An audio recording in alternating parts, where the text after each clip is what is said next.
उच्चारण करो सतनाम।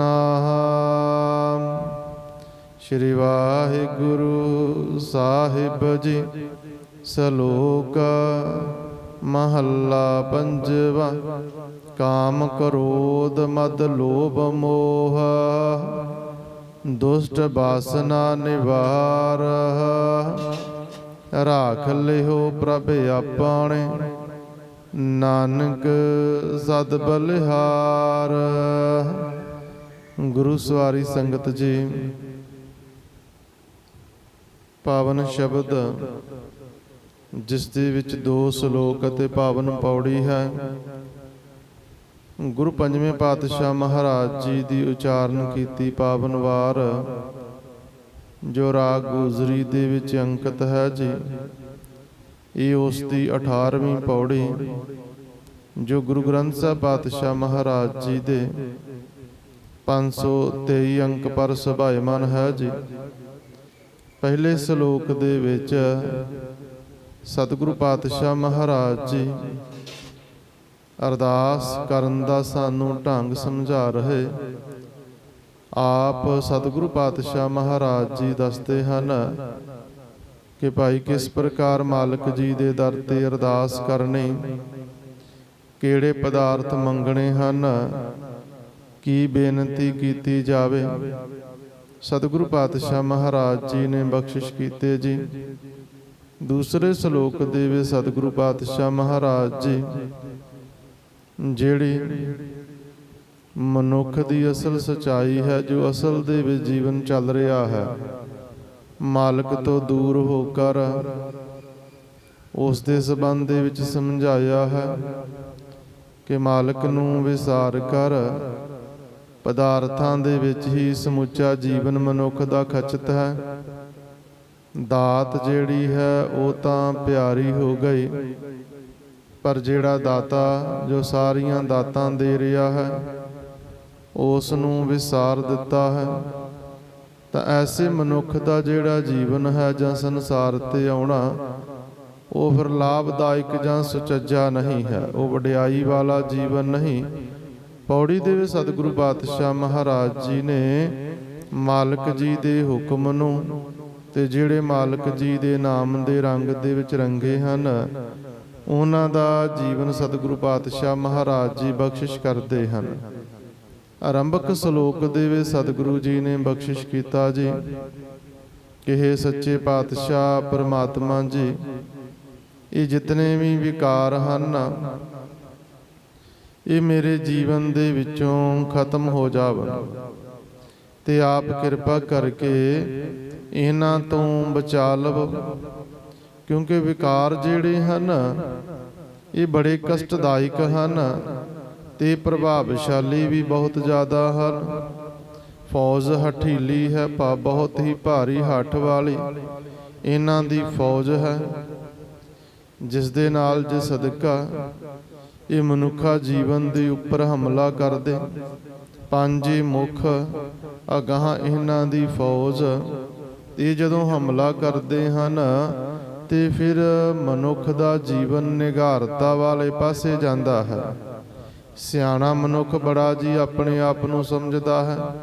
असी सारे ही वड्डी गिनती दे विच लगभग सारे ही ये साडी कह लो एक समुची विचारधारा है कि सानू हमेशा ही अपनी अकल ते पराया धन जिहड़ा वो ज़्यादा ही लगदा है। किसी नूं भी पुछ के वेख लवो मेरे समेत जिन्ने असी सियाणे हाँ अपने आप नूं समझदे हाँ, दूसरे नूं उस प्रकार नहीं समझते जी। इन्नी सियाणप समझदियां होइयां भी अपने आप नूं असी सियाणा मनदियां होइयां भी फिर विकारां वाले पासे तुर पैंदे हाँ। नशे करदे हाँ, माड़ियां आदतां दे विच खचित हो जांदे हाँ ते वैसे कहा जावे जां वैसे पुछिया जावे ते सलाहां असी दूसरिਆਂ नूं ही दिंदे हाँ। आम ये भी एक जीवन दी जां संसार दी जां मनुखा जाति दी एक धारणा है कि सलाह हमेशा दूसरे वास्ते ही हुंदी है, सिक्ख्या भी दूसरे वास्ते। जो असी कहिंदे हां कई वार ਉਹ ਸਾਡੇ ਨਿੱਜੀ ਜੀਵਨ ਦੇ ਵਿੱਚ ਜਿਹੜੀ ਉਦਾਹਰਨ ਹੈ ਉਹ ਸਾਬਤ ਨਹੀਂ ਹੁੰਦੀ ਹੈ। ਜੋ ਅਸੀਂ ਕਹਿ ਚੁੱਕੇ ਹੁੰਦੇ ਹਾਂ, ਜੋ ਸਿੱਖਿਆ ਅਸੀਂ ਦੂਸਰੇ ਨੂੰ ਦਿੰਦੇ ਹਾਂ। ਅਨੇਕਾਂ ਵਾਰ ਐਸਾ ਵੀ ਵੇਖਣ ਦੇ ਵਿੱਚ ਆਇਆ ਹੈ ਕਿ ਮਨੁੱਖ ਖੁਦ ਦੂਸਰਿਆਂ ਨੂੰ ਜਿਹੜੇ ਪਦਾਰਥਾਂ ਪ੍ਰਤੀ ਸਮਝਾਉਂਦਾ ਹੋਵੇ ਕਿ ਭਾਈ ਇਹ ਵਿਕਾਰ ਹਨ ਜਾਂ ਨਸ਼ੇ ਮਾੜੇ ਹਨ, ਇਹਨਾਂ ਦੀ ਵਰਤੋਂ ਨਾ ਕੀਤੀ ਜਾਵੇ, ਤੇ ਹੋ ਸਕਦਾ ਕਿ ਉਹ ਖੁਦ ਉਹਨਾਂ ਪਦਾਰਥਾਂ ਦਾ, ਨਸ਼ਿਆਂ ਦਾ ਸੇਵਨ ਕਰਦਾ ਹੋਵੇ ਤੇ ਜਾਂ ਫਿਰ ਉਹਨਾਂ ਵਿਕਾਰਾਂ ਦੇ ਵਿੱਚ ਆਪ ਖਚਤ ਹੋਵੇ ਜੀ। ਇਹ ਬੜੀ ਵਾਰ ਉਦਾਹਰਨ ਸੰਗਤ ਦੇ ਨਾਲ ਸਾਂਝੀ ਕੀਤੀ ਜੀ ਕਿ ਇੱਕ ਵਾਰ ਇੱਕ ਮਾਤਾ ਜੀ ਸਨ, ਉਹਨਾਂ ਦੇ ਬੱਚੇ ਨੂੰ ਗੁੜ ਖਾਣ ਦੀ ਬੜੀ ਆਦਤ ਸੀ। ਬੱਚੇ ਦੀ ਇਸ ਆਦਤ ਤੋਂ ਪਰੇਸ਼ਾਨ ਹੈ ਮਾਂ। ਇੱਕ ਮਹਾਤਮਾ ਦੇ ਕੋਲ ਚਲੇ ਗਏ, ਫਕੀਰ ਦੇ ਕੋਲ ਚਲੇ ਗਏ, ਜਾ ਕਰ ਬੇਨਤੀ ਕੀਤੀ, ਆਖਿਆ ਜੀ ਇਸ ਨੂੰ ਸਿੱਖਿਆ ਦੇਵੋ, ਸਮਝਾਵੋ, ਕੋਈ ਕਾਰਜ ਕਰੋ ਕਿ ਇਸ ਦੀ ਜਿਹੜੀ ਇਹ ਆਦਤ ਹੈ ਨਾ, ਇਹ ਛੁੱਟ ਜਾਵੇ। ਉਸ ਮਹਾਤਮਾ ਨੇ ਮਾਤਾ ਨੂੰ ਆਖਿਆ, ਮਾਤਾ ਜੀ 15 ਦਿਨਾਂ ਦੇ ਬਾਅਦ ਆਉਣਾ ਹੈ। 15 ਦਿਨ ਦਾ ਸਮਾਂ ਬਤੀਤ ਹੋ ਗਿਆ। ਮਾਤਾ ਜੀ ਫਿਰ ਆਪਣੇ ਬੱਚੇ ਨੂੰ ਲੈ ਕਰ ਉਸ ਮਹਾਤਮਾ ਦੇ ਕੋਲ ਪਹੁੰਚਦੇ ਹਨ। ਮਹਾਤਮਾ ਦੇ ਕੋਲ ਪਹੁੰਚੇ, ਜਾ ਕਰ ਆਪਣੀ ਫਿਰ ਉਹ ਮੁਸ਼ਕਲ ਦੱਸੀ ਤਾਂ ਮਹਾਤਮਾ ਜੀ ਨੇ ਕਹਿ ਦਿੱਤਾ, ਬੇਟਾ ਗੁੜ ਨਾ ਖਾਇਆ ਕਰ। ਉਹ ਹੁਣ ਜਿਹੜੀ ਮਾਤਾ ਸੀ, ਮਾਂ ਸੀ, ਉਹ ਅੱਗ ਬਬੂਲੀ ਹੋ ਗਈ ਕਿ ਭਾਈ ਜੇਕਰ ਸਿਰਫ ਇੰਨੀ ਹੀ ਗੱਲ ਕਰਨੀ ਸੀ ਤੇ ਫਿਰ 15 ਦਿਨ ਪਹਿਲਾਂ ਕਰ ਦਿੰਦੇ ਹੋ, ਦੁਬਾਰਾ ਸੱਦਣ ਦੀ ਕੀ ਲੋੜ ਪੈ ਗਈ। ਤਾਂ ਮਹਾਤਮਾ ਨੇ ਆਖਿਆ, ਮਾਤਾ ਅਸਲ ਦੇ ਵਿੱਚ 15 ਦਿਨ ਪਹਿਲਾਂ ਮੈਂ ਵੀ ਇਸੇ ਆਦਤ ਦਾ ਸ਼ਿਕਾਰ ਸਾਂ। ਮੈਨੂੰ ਖੁਦ ਗੁੜ ਖਾਣ ਦੀ ਆਦਤ ਲੱਗੀ ਹੋਈ ਸੀ।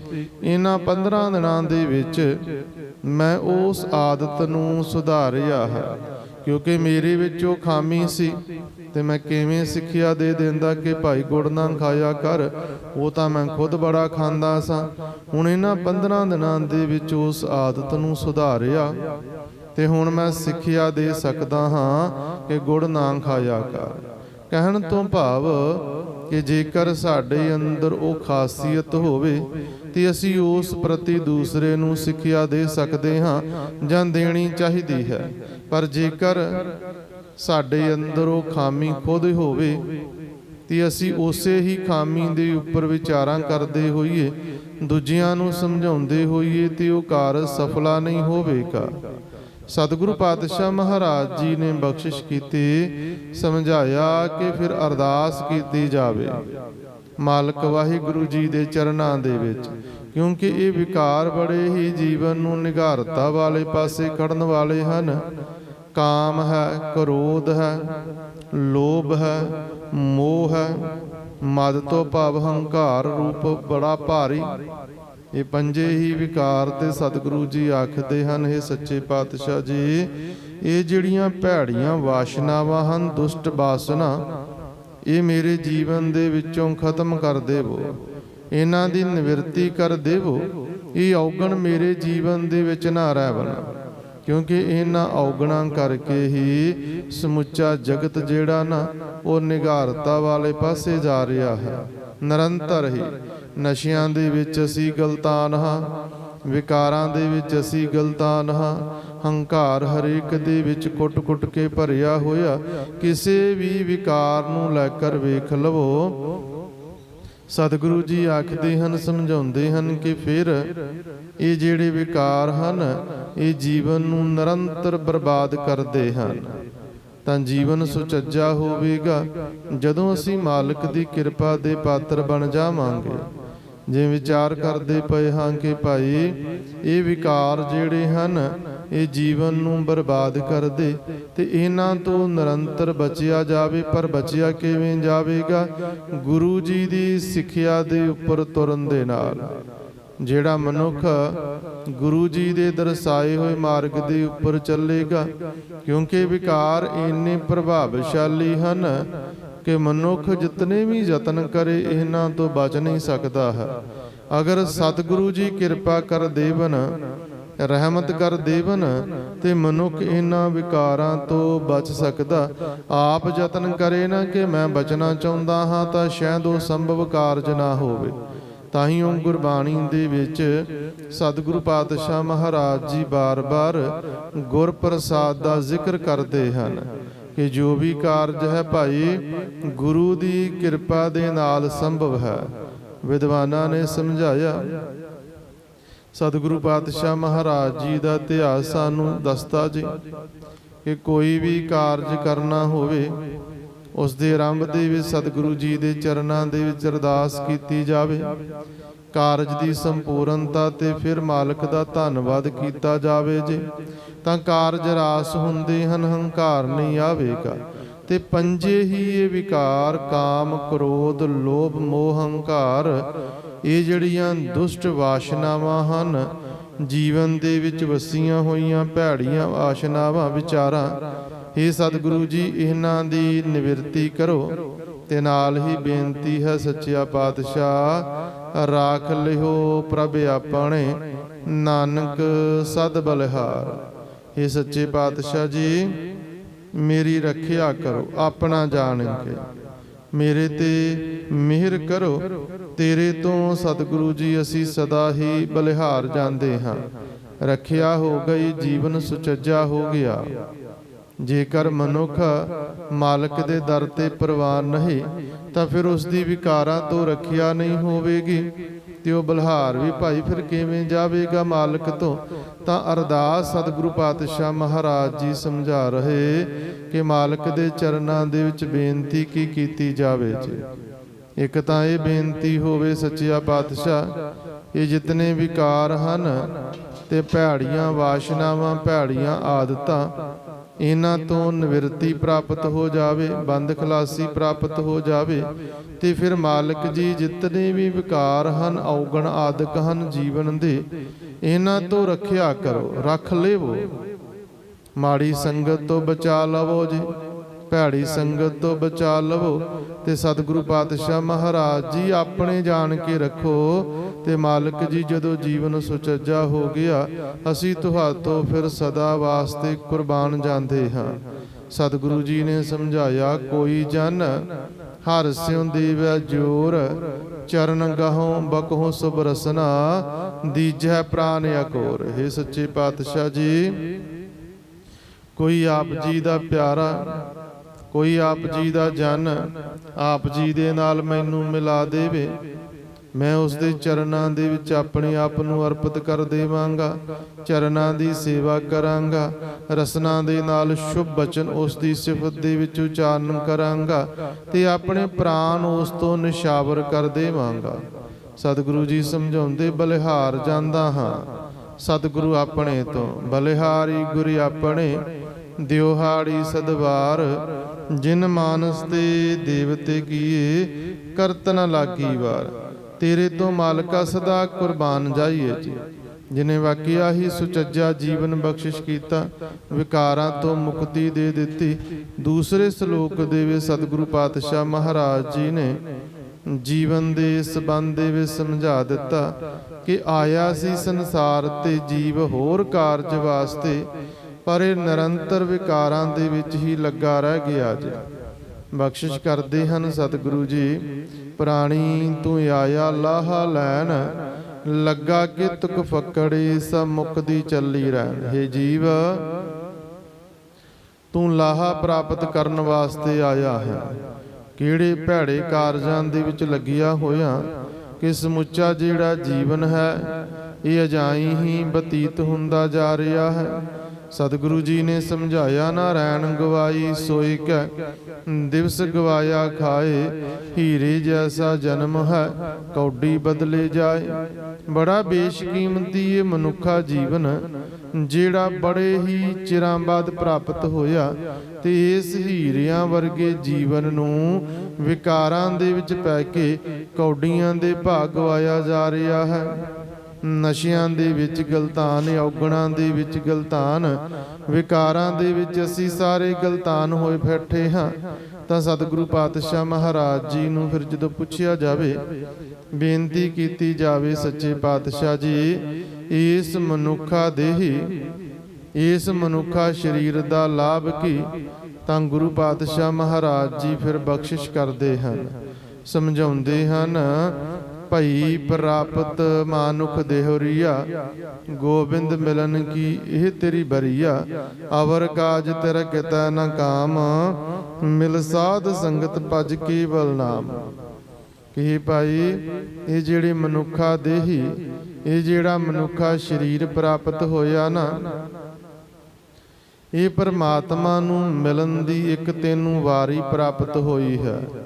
84 ਲੱਖ ਜੂਨਾਂ ਦੇ ਗੇੜ ਤੋਂ ਉਪਰੰਤ ਇੱਕ ਸਮਾਂ ਪ੍ਰਾਪਤ ਹੋਇਆ, ਤੇ ਜਿਸ ਦੇ ਵਿੱਚ ਨਾਮ ਜਪਿਆ ਜਾ ਸਕਦਾ, ਮਾਲਕ ਦੇ ਦਰ ਤੇ ਪ੍ਰਵਾਨ ਹੋਇਆ ਜਾ ਸਕਦਾ, ਤੇ ਫਿਰ ਉਸ ਦੇ ਵਿੱਚ ਲੀਨ ਮਨੁੱਖ ਹੋ ਸਕਦਾ ਜੋ ਮਾਲਕ ਵਾਹਿਗੁਰੂ ਜੀ ਹਨ।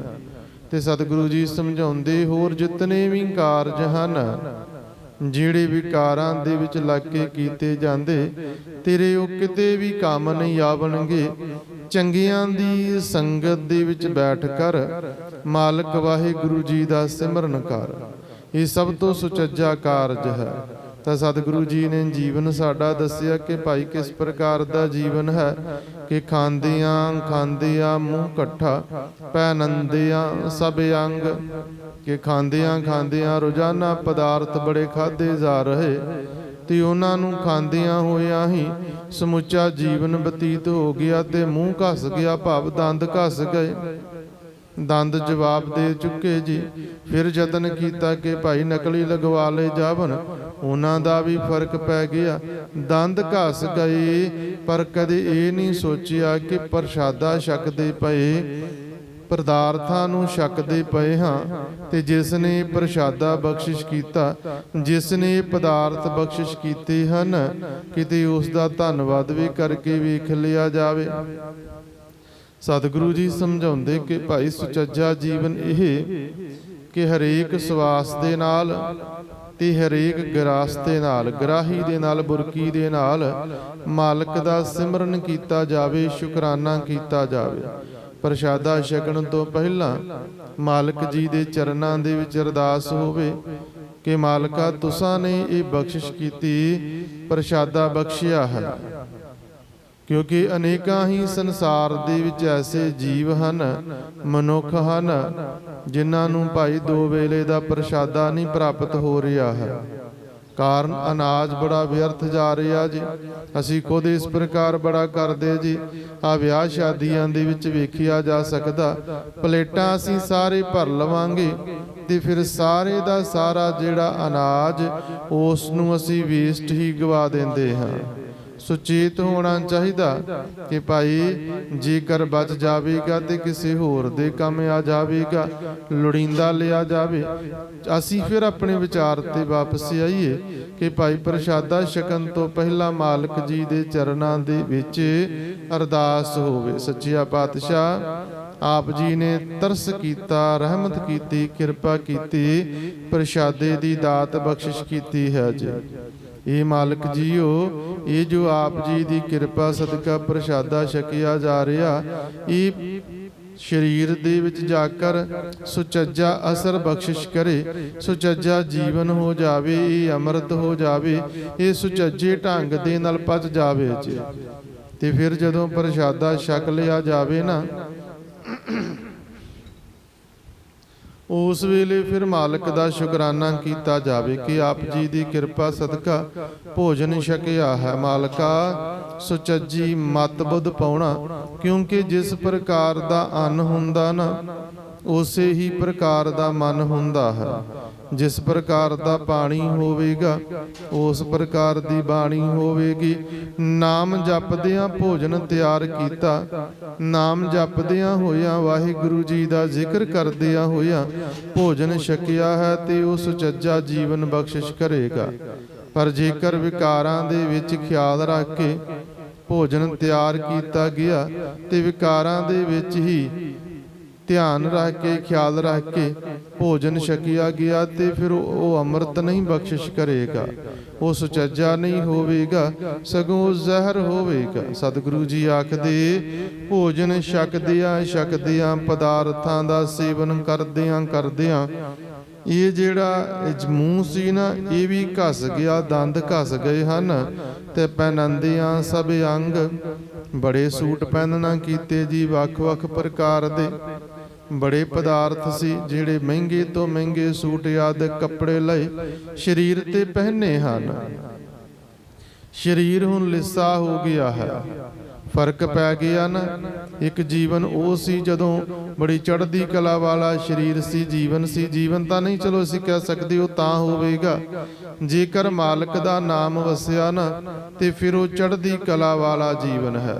ਸਰੀਰ ਦੀ ਬੰਤਰ ਸੀ, ਸਮਾਂ ਆਇਆ, ਉਮਰ ਦਾ ਇੱਕ ਤਕਾਜ਼ਾ ਆਇਆ, ਜਿੱਥੇ ਹਰ ਪ੍ਰਕਾਰ ਦੇ ਵਸਤਰ ਪਹਿਨੇ, ਮਹਿੰਗੇ ਤੋਂ ਮਹਿੰਗੇ ਵੀ। ਪਰ ਹੁਣ ਫਰਕ ਪੈ ਗਿਆ ਜੀ, ਸਰੀਰ ਜਿਹੜਾ ਸੀ ਉਹ ਲਿੱਸਾ ਹੋ ਗਿਆ ਹੈ। ਜਿਹੜੇ ਅੰਗ ਹਨ ਉਹ ਵੀ ਇੱਕ ਰੂਪ ਦੇ ਵਿੱਚ ਘਸ ਗਏ ਹਨ। ਹੌਲੀ ਹੌਲੀ ਕਰਕੇ ਉਹਨਾਂ ਦੀ ਤਾਕਤ ਘਟਦੀ ਗਈ, ਪਰ ਅਜੇ ਮਨ ਨਹੀਂ ਰੱਜਿਆ ਜੀ। ਨਾ ਪਦਾਰਥਾਂ ਤੋਂ, ਭੋਜਨ ਤੋਂ ਮਨ ਰਚਿਆ, ਤੇ ਨਾ ਹੀ ਜਿਹੜੇ ਕੱਪੜੇ ਆਦਿਕ ਹਨ ਇਹਨਾਂ ਤੋਂ ਮਨ ਰੱਜਿਆ ਹੋਇਆ ਹੈ। ਬੜੇ ਵਸਤਰ ਘਰ ਦੇ ਵਿੱਚ ਹੋਵਣਗੇ, ਪਰ ਫਿਰ ਅਸੀਂ ਆਖਦੇ ਹਾਂ ਹੋਰ ਚਾਹੀਦੇ ਹਨ। ਮਨ ਹੀ ਨਾ ਰੱਜਦਾ ਹੋਇਆ, ਸਰੀਰ ਘਸ ਗਿਆ, ਦੰਦ ਘਸ ਗਏ, ਪਦਾਰਥਾਂ ਨੂੰ ਹੋਰ ਅਜੇ ਅਸੀਂ ਪ੍ਰਾਪਤ ਕਰਨਾ ਚਾਹੁੰਦੇ ਤਾਂ ਸਤਿਗੁਰੂ ਜੀ ਸਮਝਾਉਂਦੇ ਹਨ, ਨਾਨਕ ਤ੍ਰਿਗ ਤਿਨਾਂ ਦਾ ਜੀਵਿਆ, ਜਿਨ ਸੱਚ ਨਾ ਲੱਗੋ ਰੰਗ। ਸਤਿਗੁਰੂ ਜੀ ਆਖਦੇ ਕਿ ਭਾਈ ਫਿਰ ਉਹਨਾਂ ਦਾ, ਮਨੁੱਖਾਂ ਦਾ ਜੀਵਨ ਜਿਹੜਾ ਨਾ ਉਹ ਤ੍ਰਿਕਾਰ ਹੈ, ਫਿਟਕਾਰਾਂ ਦੇ ਯੋਗ ਹੈ। ਜਿਨ੍ਹਾਂ ਨੇ ਮਾਲਕ ਵਾਹਿਗੁਰੂ ਜੀ ਦੇ ਨਾਮ ਨੂੰ, ਸੱਚ ਦੇ ਰੰਗ ਨੂੰ, ਆਪਣੇ ਹਿਰਦੇ ਨੂੰ ਨਹੀਂ ਰੰਗਣਾ ਕੀਤਾ, ਸੱਚ ਦੇ ਰੰਗ ਦੇ ਨਾਲ ਆਪਣੇ ਹਿਰਦੇ ਨੂੰ ਨਹੀਂ ਰੰਗਿਆ ਹੈ। ਜੀਵਨ ਜਿਨ੍ਹਾਂ ਦਾ ਸੱਚ ਤੋਂ ਪਰੇ ਵਾਲਾ, ਸਤਿਗੁਰੂ ਜੀ ਆਖਦੇ ਫਿਰ ਉਹਨਾਂ ਦਾ ਜੀਵਨ ਫਿਟਕਾਰ ਯੋਗ ਹੈ ਜੀ। ਜਿਵੇਂ ਰਮਤਾ ਦੇ ਵਿੱਚ ਵੀ ਬੇਨਤੀ ਕੀਤੀ ਨਾ ਕਿ ਜੇਕਰ ਫਿਰ ਸਿਰਫ ਤੇ ਸਿਰਫ ਇਸ ਪ੍ਰਕਾਰ ਦਾ ਜੀਵਨ ਕਿ ਰੈਣ ਗਵਾਈ ਸੋਈ ਕੈ ਦਿਵਸ ਗਵਾਇਆ ਖਾਏ, ਤੇ ਫਿਰ ਸਤਿਗੁਰੂ ਜੀ ਬਖਸ਼ਿਸ਼ ਕਰਦੇ ਹਨ, ਹੀਰੇ ਜੈਸਾ ਜਨਮ ਹੈ ਕੌਡੀ ਬਦਲੇ ਜਾਏ। ਬੇਸ਼ਕੀਮਤੀ ਇਹ ਮਨੁੱਖਾ ਜੀਵਨ ਤੇ ਕੌਡੀਆਂ ਦੇ ਭਾਗ ਗਵਾਉਂਦੇ ਪਏ ਹਾਂ। ਤੇ ਫਿਰ ਐਸੇ ਜੀਵਨ ਨੂੰ ਸੰਸਾਰ ਦੇ ਵਿੱਚ ਅਸੀਂ ਵਿਚਰ ਕੇ ਵੇਖ ਸਕਦੇ ਕਿ ਬੜੀ ਬੇਸ਼ਕੀਮਤੀ ਵਸਤੂ ਹੋਵੇ, ਘੱਟ ਭਾਅ ਤੇ ਉਸ ਨੂੰ ਵੇਚ ਦਿੱਤਾ ਜਾਵੇ ਨਾ, ਤੇ ਲੋਕ ਉਸ ਨੂੰ ਸਿਆਣਾ ਨਹੀਂ ਆਖਣਗੇ ਕਿ ਭਾਈ ਤੂੰ ਚੰਗਾ ਕਾਰਜ ਥੋੜਾ ਕੀਤਾ। ਏਡੀ ਵਧੀਆ ਵਸਤੂ ਸੀ, ਏਡੀ ਚੰਗੀ ਵਸਤੂ ਤੈਨੂੰ ਪ੍ਰਾਪਤ ਹੋਈ ਤੇ ਤੂੰ ਉਸ ਦੀ ਕਦਰ ਹੀ ਨਹੀਂ ਪਾਈ। ਮਨੁੱਖਾ ਸਰੀਰ ਵੀ ਇਸੇ ਪ੍ਰਕਾਰ, ਮਨੁੱਖਾ ਜੀਵਨ ਵੀ ਇਸੇ ਪ੍ਰਕਾਰ ਦਾ ਬੇਸ਼ਕੀਮਤੀ, ਬੜਾ ਮੁੱਲਵਾਨ, ਪਰ ਅਸਾਂ ਨੇ ਇਸ ਦੀ ਕਦਰ ਹੀ ਨਾ ਪਾਈ। ਕਿਉਂਕਿ ਮਨੁੱਖ ਨੂੰ ਸਤਿਗੁਰੂ ਪਾਤਸ਼ਾਹ ਮਹਾਰਾਜ ਜੀ ਨੇ 84 ਲੱਖ ਜੋਨਾਂ ਦੀ ਜਿਹੜੀ ਸਰਦਾਰੀ ਹੈ ਨਾ, ਉਹ ਸਭ ਤੋਂ ਉੱਚੀ ਜੋ ਹੈ ਉਹ ਬਖਸ਼ਿਸ਼ ਕੀਤੀ ਹੈ। ਸਤਿਗੁਰੂ ਜੀ ਸਮਝਾਉਂਦੇ, 1,84 ਜੋਨ ਸਬਾਈ, ਮਾਨਸ ਕੋ ਪ੍ਰਭ ਦੀ ਵਡਿਆਈ। ਮਨੁੱਖ ਨੂੰ ਵਡਿਆਈ ਬਖਸ਼ਿਸ਼ ਕੀਤੀ ਹੈ। ਤੇ ਸਤਿਗੁਰੂ ਜੀ ਨੇ ਫਿਰ ਨਾਲ ਸੁਚੇਤ ਵੀ ਕੀਤਾ ਕਿ ਇਸ ਪੌੜੀ ਤੇ ਜੋ ਨਰ ਚੁੱਕੈ, ਸੋ ਆਏ ਜਾਏ ਦੁੱਖ ਪਾਏਂਦਾ। ਪਰ ਇੱਥੇ ਆਕਰ ਮਨੁੱਖ ਹੋ ਕਰ ਮਨੁੱਖਤਾ ਵਾਲੇ ਕਾਰਜ ਨਾ ਕੀਤੇ, ਤੇ ਫਿਰ ਸਤਿਗੁਰੂ ਜੀ ਆਖਦੇ ਹਨ, ਆਉਂਦਾ ਜਾਂਦਾ ਹੀ ਰਹੇਗਾ। ਵਿਦਵਾਨਾਂ ਨੇ ਸਮਝਾਇਆ ਨਾ ਕਿ ਬੰਦਾ ਹੋ ਕੇ ਬੰਦਗੀ ਨਾ ਕੀਤੀ ਤਾਂ ਫਿਰ ਬੰਦਾ ਅਖਵਾਉਣ ਦਾ ਕੀ ਫਾਇਦਾ। ਸਾਧੂ ਹੋ ਕੇ ਮਨ ਨੂੰ ਸਾਧਿਆ ਨਾ ਤਾਂ ਐਵੇਂ ਜਟਾਂ ਵਧਾਉਣ ਦਾ ਕੀ ਫਾਇਦਾ। ਮਨੁੱਖਾ ਦੇਹੀ ਪ੍ਰਾਪਤ ਹੋਈ ਤੇ ਫਿਰ ਇਸ ਦਾ ਜਿਹੜਾ ਲਾਹਾ ਹੈ ਉਹ ਪ੍ਰਾਪਤ ਕੀਤਾ ਜਾਵੇ। ਜੇਕਰ ਇਸ ਪ੍ਰਕਾਰ ਦਾ ਕਾਰਜ ਨਹੀਂ ਤੇ ਫਿਰ ਭਾਈ ਇਹ ਦੇਹੀ, ਇਹ ਸਰੀਰ, ਇਹ ਜੀਵਨ ਜਿਹੜਾ ਵਾਕਿਆ ਹੈ ਫਿਰ ਫਿਟਕਾਰਾਂ ਦੇ ਯੋਗ ਹੈ। ਸੰਸਾਰ ਦੇ ਵਿੱਚ ਵਿਚਰਦਿਆਂ ਹੋਇਆਂ ਅਸੀਂ ਵੇਖ ਸਕਦੇ ਹਾਂ ਇੱਕ ਉਹ ਜੀਵਨ ਜਿਹੜਾ ਮਨੁੱਖ ਬੜੇ ਸੁਚੱਜੇ ਢੰਗ ਦੇ ਨਾਲ ਆਪਣੀ ਜ਼ਿੰਦਗੀ ਬਤੀਤ ਕਰਦਾ, ਵਿਕਾਰਾਂ ਤੋਂ, ਨਸ਼ਿਆਂ ਤੋਂ ਜਿਸ ਦਾ ਜੀਵਨ ਮੁਕਤ, ਮਾਲਕ ਦੇ ਨਾਮ ਦੇ ਨਾਲ ਜੁੜਿਆ ਹੋਇਆ, ਤਾਂ ਲੋਕ ਸੰਸਾਰ ਦੇ ਵਿੱਚ ਉਸ ਦਾ ਸਤਿਕਾਰ ਕਰਦੇ। ਤੇ ਇੱਕ ਮਨੁੱਖ ਜਿਹੜਾ ਨਸ਼ੇ ਆਦਿ ਕਰਦਾ ਹੈ, ਵਿਕਾਰਾਂ ਦੇ ਵਿੱਚ ਖਚਿਤ, ਉਸ ਨੂੰ ਕੋਈ ਮੂੰਹ ਲਾ ਕੇ ਵੀ ਰਾਜੀ ਨਹੀਂ ਹੋਵੇਗਾ। ਇੱਕ ਉਹ ਜੀਵਨ ਜਿਸ ਨੂੰ ਲੋਕ ਵੱਲ ਭੰਨ ਕੇ ਵੀ ਮਿਲਦੇ ਹਨ, ਤੇ ਕਿ ਉਹ ਜੀਵਨ ਕਿ ਜਿਸ ਨੂੰ ਆਉਂਦਿਆਂ ਵੇਖ ਕੇ ਲੋਕ ਆਪਣਾ ਰਸਤਾ ਬਦਲ ਲੈਂਦੇ ਹਨ। ਜੀਵਨ ਤਾਂ ਜੀਵਨ ਹੈ ਨਾ ਜੀ। ਵਿਕਾਰਾਂ ਵਿੱਚ ਫਸਿਆ ਮਨੁੱਖ, ਨਸ਼ਿਆਂ ਦੇ ਵਿੱਚ ਗਲਤਾਨ ਮਨੁੱਖ, ਲੋਕ ਰਸਤਾ ਬਦਲਦੇ ਹੋਵਣਗੇ। ਤੇ ਇੱਕ ਸੁਚੱਜਾ ਜੀਵਨ ਲੋਕ ਵੱਲ ਭੰਨ ਕੇ ਵੀ ਮਿਲਦੇ ਕਿ ਉਸ ਨੂੰ ਮਿਲ ਕੇ ਚੱਲਦੇ ਹਾਂ। ਤਾਂ ਸਤਿਗੁਰੂ ਜੀ ਸਮਝਾ ਰਹੇ, ਜੇਕਰ ਜੀਵਨ ਭਾਈ ਇਸ ਪ੍ਰਕਾਰ ਦਾ ਵਿਕਾਰਾਂ ਦੇ ਵਿੱਚ ਹੀ ਫਸਿਆ ਹੋਇਆ ਨਾ, ਜੇਕਰ ਮਾਲਕ ਦੇ ਨਾਮ ਦੇ ਰੰਗ ਦੇ ਵਿੱਚ ਨਹੀਂ ਰੰਗਿਆ ਹੋਇਆ ਤੇਰਾ ਜੀਵਨ, ਤੇ ਫਿਰ ਇਹ ਜਿਹੜਾ ਜਿਉਣਾ ਹੈ ਨਾ, ਉਹ ਫਿਟਕਾਰਾਂ ਦੇ ਯੋਗ ਹੈ। ਪੌੜੀ ਦੇ ਵਿੱਚ ਸਤਿਗੁਰੂ ਜੀ ਬਖਸ਼ਿਸ਼ ਕਰ ਰਹੇ, ਜਿਉਂ ਜਿਉਂ ਤੇਰਾ ਹੁਕਮ ਤਿਉ ਹੋਵਣਾ। ਸਤਿਗੁਰੂ ਜੀ ਆਖਦੇ ਕਿ ਹੇ ਮਾਲਕ ਜੀ, ਜਿਵੇਂ ਜਿਵੇਂ ਤੇਰਾ ਹੁਕਮ ਹੁੰਦਾ ਨਾ, ਸਮੁੱਚੀ ਮਨੁੱਖਤਾ ਦੇ ਉੱਪਰ, ਸਮੁੱਚੇ ਜੀਵਾਂ ਦੇ ਉੱਪਰ, ਸਮੁੱਚੀ ਸ੍ਰਿਸ਼ਟੀ ਦੇ ਉੱਪਰ ਉਸੇ ਹੀ ਪ੍ਰਕਾਰ ਕਾਰਜ ਹੁੰਦੇ ਹਨ। ਹੁਣ ਮਤਾਂ ਕੋਈ ਇਹ ਸਮਝ ਲਵੇ ਕਿ ਭਾਈ ਅਸੀਂ ਜਿਹੜੇ ਨਸ਼ੇ ਕਰਦੇ ਪਏ, ਵਿਕਾਰ ਕਰਦੇ, ਵੀ ਉਸ ਦੇ ਹੁਕਮ ਦੇ ਵਿੱਚ ਨਹੀਂ ਜੀ। ਇਹ 84 ਲੱਖ ਜਿਹੜੀ ਜੂਨ ਹੈ, ਸਮੁੱਚੀ ਸ੍ਰਿਸ਼ਟੀ ਹੈ, ਉਸ ਵਾਸਤੇ ਵਿਚਾਰ ਹੈ ਕਿ ਭਾਈ ਜਿਵੇਂ ਜਿਵੇਂ ਉਹਨਾਂ ਨੂੰ ਹੁਕਮ ਪ੍ਰਾਪਤ ਹੋਇਆ ਹੈ। ਮਨੁੱਖ ਦੋ ਪੈਰਾਂ ਤੇ ਚੱਲੇਗਾ, ਇਹ ਹੁਕਮ ਪ੍ਰਾਪਤ ਹੈ। ਅੱਖਾਂ ਨੇ ਵੇਖਣਾ ਹੈ, ਇਹ ਹੁਕਮ ਪ੍ਰਾਪਤ ਹੈ। ਕੰਨਾਂ ਨੇ ਸੁਣਨਾ ਹੈ, ਇਹ ਹੁਕਮ ਪ੍ਰਾਪਤ ਹੈ। ਪਸ਼ੂਆਂ ਦਾ ਜੀਵਨ ਅਲੱਗ, ਪੰਛੀਆਂ ਨੂੰ ਹੁਕਮ ਪ੍ਰਾਪਤ ਕਿ ਉਹ ਰੁੱਖਾਂ ਦੇ ਉੱਪਰ ਆਲਣੇ ਬਣਾ ਕੇ ਰਹਿੰਦੇ ਹਨ। ਪਸ਼ੂਆਂ ਦਾ ਜੀਵਨ ਹੈ, ਉਹਨਾਂ ਨੂੰ ਉਸ ਪ੍ਰਕਾਰ ਦਾ ਹੁਕਮ ਹੈ। ਘਾਹ ਖਾਣ ਵਾਲਿਆਂ ਨੂੰ ਉਹ ਹੁਕਮ ਪ੍ਰਾਪਤ, ਮਾਸਾਹਾਰੀ ਜਿਹੜੇ ਜੀਵ, ਉਹਨਾਂ ਨੂੰ ਉਹ ਹੁਕਮ ਪ੍ਰਾਪਤ ਹੋਇਆ ਹੈ ਜੀ।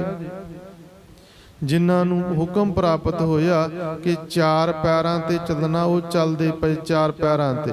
ਪੰਛੀਆਂ ਨੂੰ ਹੁਕਮ ਪ੍ਰਾਪਤ ਕਿ ਉਹਨਾਂ ਨੇ ਖੰਭਾਂ ਦੇ ਨਾਲ ਉੱਡਣਾ ਹੈ।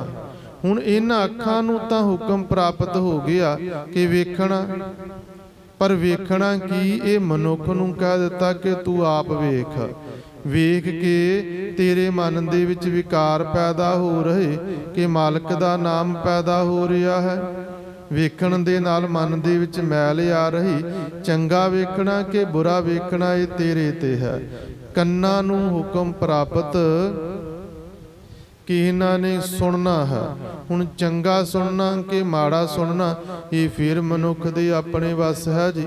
ਬਾਣੀ ਸੁਣਨੀ, ਨਾਮ ਸਿਮਰਨ ਸੁਣਨਾ, ਚੰਗਿਆਂ ਦੇ ਕੋਲੋਂ ਚੰਗੀਆਂ ਗੱਲਾਂ ਸੁਣਨੀਆਂ ਕਿ ਜਾਂ ਵਿਕਾਰ ਹੀ ਸੁਣਨੇ ਹਨ। ਇਹ ਰਸਨਾ ਪ੍ਰਾਪਤ, ਇਹ ਰਸਨਾ ਦੇ ਨਾਲ ਬਾਣੀ ਦਾ ਪਾਠ ਕਰਨਾ, ਨਾਮ ਸਿਮਰਨ ਕਰਨਾ ਕਿ ਜਾਂ ਆਪ ਸ਼ਬਦ ਹੀ ਬੋਲਣੇ ਹਨ। ਇਹ ਹੁਕਮ ਨਹੀਂ ਹੋਵੇਗਾ ਕਿ ਅਸੀਂ ਆਖੀਏ ਕਿ ਅਸੀਂ ਅਗਰ ਨਸ਼ਾ ਕਰਦੇ ਹਾਂ ਤੇ ਵੀ ਉਸ ਦੇ ਹੁਕਮ ਦੇ ਵਿੱਚ ਹੈ। ਨਾ ਭਾਈ, ਇਹ ਤੇਰੀ ਆਪਣੀ ਮਰਜ਼ੀ ਚੱਲਦੀ ਪਈ, ਕਿਉਂਕਿ ਖੁੱਲ੍ਹ ਇੱਕ ਮਨੁੱਖ ਨੂੰ ਜਾਂ ਜੀਵ ਨੂੰ ਪ੍ਰਾਪਤ ਹੈ। ਹੁਣ ਕਿਵੇਂ ਖੁੱਲ੍ਹ ਪ੍ਰਾਪਤ ਜੀ, ਇਸ ਵਾਸਤੇ ਬੇਨਤੀ ਕਰਦੇ ਚੱਲਦੇ ਹਾਂ। ਪੁਰਾਣੇ ਸਮਿਆਂ ਦੇ ਵਿੱਚ ਜਦੋਂ ਮਨੁੱਖ ਕਿਸਾਨ ਹਲਾਂ ਦੇ ਨਾਲ ਵਾਹੀ ਕਰਦੇ ਸੀ, ਬਲਦ ਆਦਿਕ ਰੱਖੇ ਹੁੰਦੇ ਸਨ, ਤਾਂ 2 ਬਲਦਾਂ ਦੀ ਜਗ੍ਹਾ ਦੇ ਉੱਪਰ ਕਈ ਵਾਰ ਕਿਸੇ ਕਿਸਾਨ ਕੋਲੋਂ 3 ਬਲਦ ਹੁੰਦੇ ਸਨ। 2 ਬਲਦ ਤਾਂ ਉਹਨਾਂ ਨੇ ਜੁਗਲੇ ਦੇ ਵਿੱਚ ਜੁੱਪੇ ਹੋਣੇ, ਕੋਈ ਨਾ ਕੋਈ ਕਾਰਜ ਚੱਲਦਾ ਹੋਣਾ, ਤੇ ਇੱਕ ਬਲਦ ਜਿਹੜਾ ਤੀਸਰਾ ਹੁੰਦਾ ਸੀ, ਉਸ ਨੂੰ ਕਿੱਲਾ ਆਦਿ ਗੱਡ ਕੇ ਘਾਹ ਵਾਲੀ ਜਗ੍ਹਾ ਦੇ ਉੱਪਰ ਖਾਲੀ ਜਗ੍ਹਾ ਤੇ ਬੰਨ੍ਹ ਦਿੱਤਾ ਜਾਂਦਾ ਸੀ। ਉਹ ਬੜੇ ਆਰਾਮ ਦੇ ਨਾਲ ਘਾਹ ਚੁਗਦਾ ਜਾਂਦਾ ਸੀ, ਜਿੰਨਾ ਕੋ ਘੇਰਾ ਪ੍ਰਾਪਤ ਸੀ ਘਾਹ ਖਾ ਜਾਂਦਾ ਸੀ। ਕਿਸਾਨ ਫਿਰ ਉਸ ਦਾ ਜਿਹੜਾ ਰੱਸਾ ਸੀ, ਉਸ ਦਾ ਆਕਾਰ ਵਧਾ ਦਿੰਦਾ ਸੀ, ਲੰਬਾ ਰੱਸਾ ਪ੍ਰਾਪਤ ਹੁੰਦਾ ਸੀ। ਫਿਰ ਜੇਕਰ ਉਹ ਆਰਾਮ ਦੇ ਨਾਲ ਘਾਹ ਚੁਗਦਾ ਹੋਇਆ, ਉਹ ਵੀ ਘਾਹ ਖਾ ਜਾਂਦਾ ਤੇ ਫਿਰ ਰੱਸੇ ਦੇ ਵਿੱਚ ਵਾਧਾ ਕਰ ਦਿੱਤਾ ਜਾਂਦਾ ਜੀ। ਪਰ ਜੇਕਰ ਉਹ ਬਲਦ ਸੁਚੱਜੇ ਢੰਗ ਦੇ ਨਾਲ ਘਾਹ ਨਾ ਖਾਵੇ, ਖਰੂਦ ਪਾਉਂਦਾ ਹੋਵੇ ਤੇ ਉਸ ਦਾ ਰੱਸਾ ਦੋਹਰਾ ਕਰ ਦਿੱਤਾ ਜਾਂਦਾ ਸੀ, ਭਾਵ ਉਸ ਨੂੰ ਹੋਰ ਟੈਟ ਕਰ ਦਿੱਤਾ ਜਾਂਦਾ ਸੀ, ਕੱਸ ਕੇ ਬੰਨ੍ਹ ਦਿੱਤਾ ਜਾਂਦਾ ਸੀ। ਜੇਕਰ ਫਿਰ ਵੀ ਨਾ ਟਲੇ ਕਿੱਲੇ ਨੂੰ ਪੁੱਟਣ ਤੋਂ ਤੇ ਫਿਰ ਕਿਰਸਾਨ ਕੀ ਕਰਦਾ ਸੀ, ਇੱਕ ਬਲਦ ਨੂੰ ਉੱਥੋਂ ਹਟਾ ਕੇ ਜੂਲੇ ਦੇ ਵਿੱਚੋਂ ਤੇ ਉਸ ਨੂੰ ਜੂਲੇ ਦੇ ਵਿੱਚ ਜੋ ਦਿੱਤਾ ਜਾਂਦਾ ਸੀ। ਇਹੋ ਹੀ ਮਨੁੱਖ ਨੂੰ ਤਾਕਤ ਪ੍ਰਾਪਤ ਹੈ। ਉਸ ਦੇ ਹੁਕਮ ਦੇ ਵਿੱਚ ਬੜੇ ਆਰਾਮ ਦੇ ਨਾਲ ਜੀਵਨ ਬਤੀਤ ਕਰੇਗਾ ਨਾ, ਤੇ ਜਿਹੜੇ ਅਧਿਕਾਰ ਹਨ ਉਹ ਵੱਧਦੇ ਜਾਂਦੇ ਹਨ, ਘੇਰਾ ਵੱਧਦਾ ਜਾਂਦਾ ਹੈ। ਬੱਜਾ ਕਿੱਲੇ ਦੇ ਨਾਲ, ਬੱਜਾ ਰੱਸੇ ਦੇ ਨਾਲ ਹੁਕਮ ਦੇ ਵਿੱਚ ਚੱਲਦਾ ਪਿਆ, ਹੁਕਮ ਤੋਂ ਬਾਹਰ ਨਹੀਂ। ਮਾਲਕ ਕਿਰਸਾਨ ਦੀ ਨਜ਼ਰਸਾਨੀ ਦੇ ਵਿੱਚ ਹੈ, ਤੇ ਜਿਉਂ-ਜਿਉਂ ਵੱਡਾ ਹੁੰਦਾ ਜਾਵੇਗਾ ਦਾਇਰਾ, ਤਿਉਂ-ਤਿਉਂ ਅਧਿਕਾਰ ਵੱਧਦੇ ਜਾਵਣਗੇ। ਪਰ ਜੇਕਰ ਮਾਲਕ ਦੀ ਨਜ਼ਰਸਾਨੀ ਦੇ ਵਿੱਚ ਸੁਚੱਜਾ ਕਾਰਜ ਨਾ ਕਰੇਗਾ ਤੇ ਫਿਰ ਅਧਿਕਾਰ ਘਟਦੇ ਜਾਵਣਗੇ, ਫਿਰ ਰੱਸਾ ਕੱਸਿਆ ਜਾਂਦਾ ਹੋਵੇਗਾ, ਤੇ ਜੇਕਰ ਫਿਰ ਵੀ ਨਾ ਕਾਰਜ ਰੁਖਾਇਆ ਤੇ ਉਹ ਫਿਰ ਜੂਲੇ ਥੱਲੇ ਦੇਣਾ ਵੀ ਜਾਣਦਾ ਹੈ। ਇਹ ਤਾਕਤ, ਇਹ ਆਜ਼ਾਦੀ ਕਹਿ ਲੋ ਕਿ ਮਨੁੱਖ ਨੂੰ ਜੀਵਨ ਨੂੰ ਪ੍ਰਾਪਤ ਜੀ। ਸਤਿਗੁਰੂ ਪਾਤਸ਼ਾਹ ਮਹਾਰਾਜ ਜੀ ਨੇ ਫਿਰ ਸਮਝਾਇਆ, ਸਮੁੱਚੇ ਜਗਤ ਦੇ ਵਿੱਚ ਜੋ ਕੁਝ ਵੀ ਹੋ ਰਿਹਾ ਹੈ, ਸਮੁੱਚੇ ਜੀਵਾਂ ਦੇ ਵਿੱਚ, ਸਮੁੱਚੇ ਸ੍ਰਿਸ਼ਟੀ ਦੇ ਵਿੱਚ, ਰੁੱਖਾਂ ਦੇ ਵਿੱਚ, ਇਹ ਸਾਰਾ ਕੁਝ ਉਸ ਮਾਲਕ ਦੇ ਹੁਕਮ ਦੇ ਵਿੱਚ ਹੈ ਜੀ। ਜਿਉਂ-ਜਿਉਂ ਤੇਰਾ ਹੁਕਮ ਤਿਵੈ ਤਿਉ ਹੋਵਣਾ, ਉਸੇ ਹੀ ਪ੍ਰਕਾਰ ਕਾਰਜ ਹੁੰਦੇ। ਜਹ ਜਹ ਰੱਖੈ ਆਪ ਤਹ ਜਾਏ ਖੜੋਵਣਾ। ਮਾਲਕ ਜੀ ਫਿਰ ਜਿੱਥੇ ਜਿੱਥੇ ਕਿਸੇ ਜੀਵ ਨੂੰ ਰੱਖਦੇ ਨਾ, ਉੱਥੇ ਉੱਥੇ ਹੀ ਜਿਹੜਾ ਮਨੁੱਖ ਹੈ ਉਸ ਦਾ ਜੀਵ ਦਾ ਜਿਹੜਾ ਜੀਵਨ ਹੈ ਨਾ, ਉਹ ਫਿਰ ਬਤੀਤ ਹੁੰਦਾ ਹੈ। ਉਸੇ ਹੀ ਪ੍ਰਕਾਰ ਦਾ ਮਨੁੱਖਾਂ ਦਾ ਜੀਵਨ ਹੋਰ ਹੋ ਗਿਆ, ਪਸ਼ੂਆਂ ਦਾ ਜੀਵਨ ਅਲੱਗ ਹੋ ਗਿਆ, ਪੰਛੀਆਂ ਦਾ ਜੀਵਨ ਅਲੱਗ ਹੋ ਗਿਆ, ਰੁੱਖਾਂ ਦਾ ਜੀਵਨ ਅਲੱਗ ਹੋ ਗਿਆ, ਕੀੜਿਆਂ ਮਕੌੜਿਆਂ ਦਾ ਜੀਵਨ ਅਲੱਗ। ਜਿਵੇਂ ਜਿਵੇਂ ਉਸਨੇ ਦਾਇਰਾ ਬਣਾ ਦਿੱਤਾ, ਉਸੇ ਹੀ ਪ੍ਰਕਾਰ ਜੀਵ ਫਿਰ ਉਹ ਕਾਰਜ ਕਰਦੇ ਹਨ। ਆਪਣੇ ਦਾਇਰੇ ਤੋਂ ਬਾਹਰ ਕੋਈ ਵੀ ਨਹੀਂ ਜੀ। ਮਛਲੀ ਪਾਣੀ ਤੋਂ ਬਾਹਰ ਨਹੀਂ ਰਹਿ ਸਕਦੀ ਹੈ, ਜੀਵ ਬਾਕੀ ਦੇ ਪਾਣੀ ਦੇ ਵਿੱਚ ਨਹੀਂ ਰਹਿ ਸਕਦੇ ਹਨ। ਸਤਿਗੁਰੂ ਜੀ ਫਿਰ ਬਖਸ਼ਿਸ਼ ਕਰਕੇ ਸਮਝਾਉਂਦੇ ਹਨ ਕਿ ਨਾਮ ਤੇਰਾ ਕੈ ਰੰਗ ਦੁਰਮਤ ਧੋਵਨ। ਜਿਹੜੇ ਤੇਰੇ ਨਾਮ ਦੇ ਰੰਗ ਦੇ ਵਿੱਚ ਰੰਗੇ ਹਨ, ਜਿਹੜੇ ਤੇਰੇ ਨਾਮ ਨੂੰ ਪਿਆਰ ਕਰਨ ਵਾਲੇ ਹਨ, ਫਿਰ ਉਹ ਇਸ ਰੰਗ ਸਦਕਾ ਜਿਹੜੀ ਦੁਰਮਤ ਹੈ ਨਾ, ਭੈੜੀ ਮੱਤ ਹੈ, ਉਸ ਨੂੰ ਆਪਣੇ ਜੀਵਨ ਦੇ ਵਿੱਚੋਂ ਖਤਮ ਕਰ ਲੈਂਦੇ ਹਨ। ਜਪ ਜਪ ਤੁਧ ਨਿਰੰਕਾਰ ਭਰਮ ਪਾਉ ਖੋ ਬਣਾ। ਹੈ ਸੱਚਿਆ ਪਾਤਸ਼ਾਹ, ਫਿਰ ਮਨੁੱਖ ਤੇਰੇ ਨਾਮ ਨੂੰ ਜਪ ਜਪ ਕੇ, ਨਿਰਾਕਾਰ ਪਰਮਾਤਮਾ ਜੀ ਨੂੰ ਜਪ ਜਪ ਕੇ, ਜਿਤਨੇ ਵੀ ਹਿਰਦੇ ਦੇ ਵਿੱਚੋਂ ਭਰਮ ਹਨ, ਭਟਕਣਾ ਹਨ ਜਾਂ ਭਾਉ ਡਰ ਆਦਿਕ ਹਨ, ਉਹਨਾਂ ਨੂੰ ਦੂਰ ਕਰ ਲੈਂਦੇ ਹਨ। ਸਤਿਗੁਰੂ ਪਾਤਸ਼ਾਹ ਮਹਾਰਾਜ ਜੀ ਸਮਝਾਉਂਦੇ, ਜੋ ਤੇਰੇ ਰੰਗ ਰਤੇ ਸੇ ਜੋਨ ਨਾ ਜੋਵਨ। ਜਿਹੜੇ ਤੇਰੇ ਨਾਮ ਰੰਗ ਦੇ ਵਿੱਚ ਰੰਗੇ ਹਨ, ਉਹ ਮੁੜ ਮੁੜ ਕੇ ਕਦੇ ਵੀ ਜੋਨਾਂ ਦੇ ਵਿੱਚ ਨਹੀਂ ਆਉਂਦੇ ਹਨ। ਸਦੀਵ ਕਾਲ ਲਈ ਮਾਲਕ ਦੇ ਚਰਨਾਂ ਦੇ ਵਿੱਚ ਫਿਰ ਉਹਨਾਂ ਨੂੰ ਜਗ੍ਹਾ ਪ੍ਰਾਪਤ ਹੋ ਜਾਂਦੀ ਹੈ। ਅੰਤਰ ਬਾਹਰ ਇੱਕ ਨੈਣ ਅਲੋਵਨ।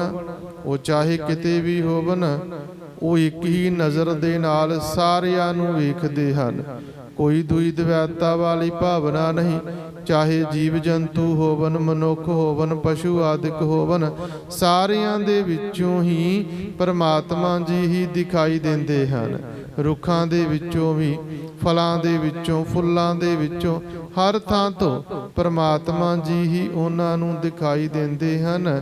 ਜਿਨੀ ਪਛਾਤਾ ਹੁਕਮ ਤਿਨ ਕਦੇ ਨਾ ਰੋਵਨਾ। ਸਤਿਗੁਰੂ ਪਾਤਸ਼ਾਹ ਮਹਾਰਾਜ ਜੀ ਫਿਰ ਬਖਸ਼ਿਸ਼ ਕਰਦੇ ਕਿ ਜਿਨ੍ਹਾਂ ਨੇ ਮਾਲਕ ਦੇ ਹੁਕਮ ਨੂੰ ਪਛਾਣ ਲਿਆ ਨਾ, ਉਹ ਕਦੇ ਵੀ ਫਿਰ ਪਛਤਾਉਂਦੇ ਨਹੀਂ ਹਨ। ਹੁਕਮ ਕੀ ਹੈ ਜੀ? ਗੁਰੂ ਨਾਨਕ ਸਾਹਿਬ ਪਾਤਸ਼ਾਹ ਮਹਾਰਾਜ ਜੀ ਬਖਸ਼ਿਸ਼ ਕਰਦੇ ਹਨ, ਸਤਿਗੁਰੂ ਜੀ ਨੇ ਸਮਝਾਇਆ ਨਾ, ਜੋ 2 ਸਵਾਲ ਜਪਜੀ ਸਾਹਿਬ ਜੀ ਦੇ ਵਿੱਚ ਸਤਿਗੁਰੂ ਜੀ ਨੇ ਪੁੱਛਣਾ ਕੀਤੇ ਹਨ, ਕਿਵ ਸਚਿਆਰਾ ਹੋਈ ਹੈ, ਕਿਵ ਕੂੜਾ ਟੁੱਟੈ ਪਾਲ। ਤੇ ਨਾਲ ਹੀ ਸਤਿਗੁਰੂ ਜੀ ਸਮਝਾਉਂਦੇ, ਹੁਕਮ ਰਜ਼ਾਈ ਚੱਲਣਾ ਨਾਨਕ ਲਿਖਿਆ ਨਾਲ। ਉਸ ਹੁਕਮੀ ਦੀ ਰਜ਼ਾ ਦੇ ਵਿੱਚ ਚੱਲਣਾ ਹੈ। ਸਤਿਗੁਰੂ ਜੀ ਉਸ ਹੁਕਮੀ, ਉਸ ਦੀ ਮਾਲਕ ਦੀ ਰਜ਼ਾ ਕੀ ਹੈ, ਉਸ ਦਾ ਹੁਕਮ ਕੀ।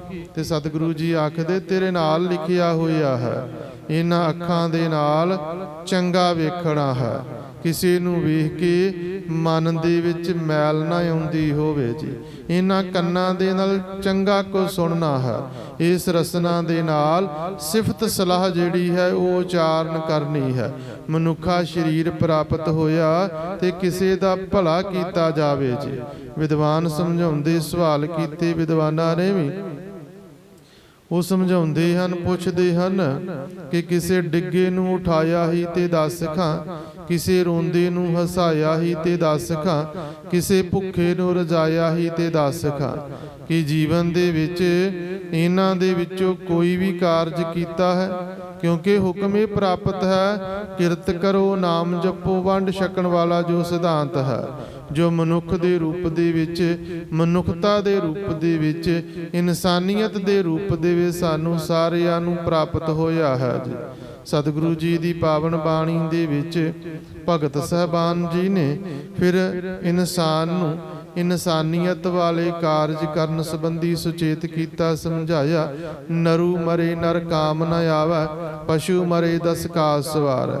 ਜਦੋਂ ਇਨਸਾਨ ਦੇ ਵਿੱਚੋਂ ਇਨਸਾਨੀਅਤ ਮਰ ਜਾਂਦੀ, ਇਨਸਾਨ ਹੈਵਾਨ ਹੋ ਜਾਂਦਾ ਤੇ ਉਹ ਕਿਸੇ ਵੀ ਕੰਮ ਨਹੀਂ ਆਉਂਦਾ। ਪਰ ਜਿਸ ਵੇਲੇ ਉਸ ਦੇ ਅੰਦਰੋਂ ਪਸ਼ੂ ਪੁਣਾ ਮਰ ਜਾਵੇਗਾ ਨਾ, ਤੇ ਉਹ ਦਸਾਂ ਦੇ ਕਾਰਜ ਸਵਾਰੇਗਾ। ਇਨਸਾਨੀਅਤ ਜਿਉਂਦਾ ਹੋਣੀ ਚਾਹੀਦੀ। ਤਾਂ ਇਹ ਹੁਕਮ ਪ੍ਰਾਪਤ ਹੈ, ਜਿਨ੍ਹਾਂ ਨੇ ਇਸ ਨੂੰ ਪਛਾਣ ਲਿਆ ਕਿ ਮੇਰੇ ਮਾਲਕ ਨੇ ਮੈਨੂੰ ਕੀ ਹੁਕਮ ਬਖਸ਼ਿਸ਼ ਕੀਤਾ, ਉਹ ਕਦੇ ਵੀ ਫਿਰ ਪਛਤਾਉਂਦੇ ਨਹੀਂ ਹਨ।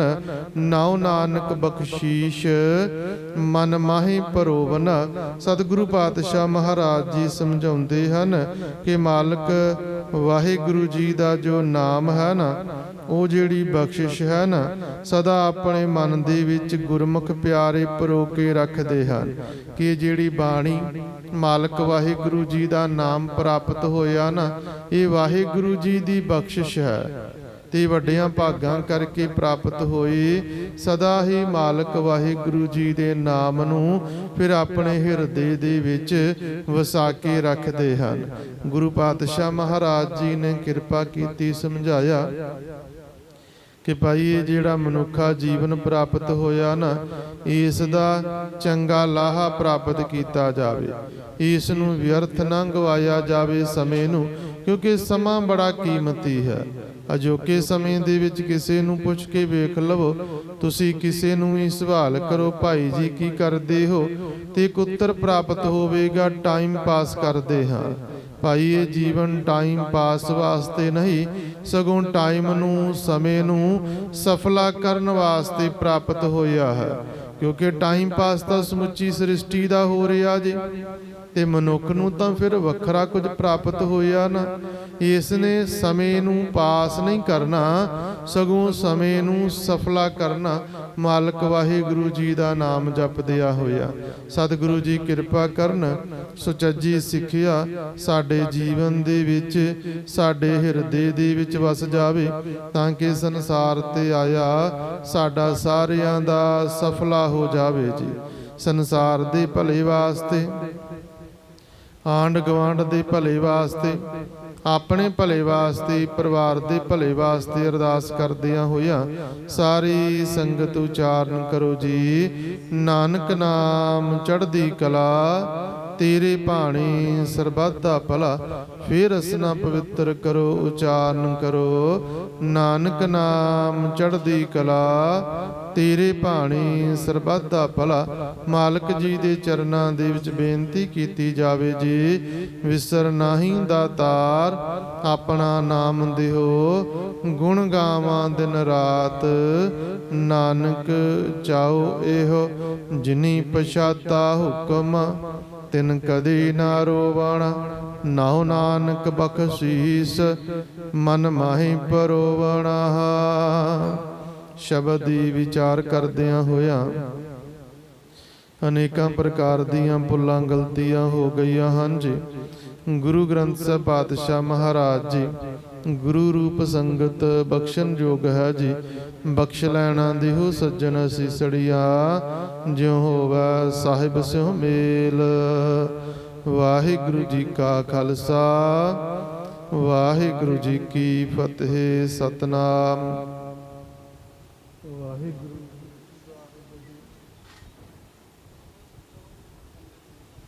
ਸਤਨਾਮ ਵਾਹਿਗੁਰੂ ਸਾਹਿਬ ਜੀ। ਰਾਮ ਕਲੀ ਮਹੱਲਾ ਤੀਜਾ। ਆਨੰਦ ਏਕ ਓੰਕਾਰ ਸਤਿਗੁਰ ਪ੍ਰਸਾਦ। ਆਨੰਦ ਭਇਆ ਮੇਰੀ